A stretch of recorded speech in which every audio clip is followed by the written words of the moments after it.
तो संगवारी हो हमार नया वीडियो में आप मन के स्वागत है।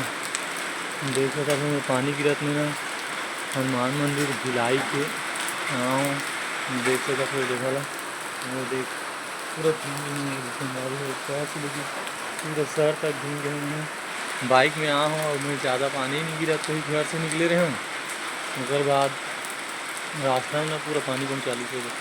ये देख ऊपर भगवान के प्रसाद ले हूँ। उसके बाद जहाँ तो मंदिर देख सकत हो पूरा पानी गिरत है। देख बहुत ज़्यादा पानी गिरत है।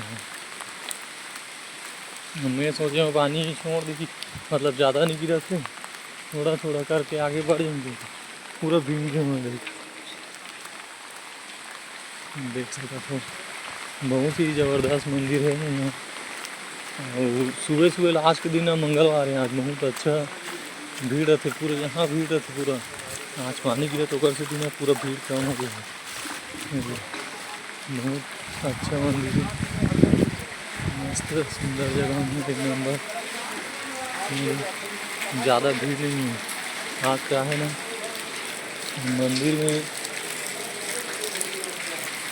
आज के दिन बहुत आके फिर पानी गिरा पूछना अगर से दिन नहीं था।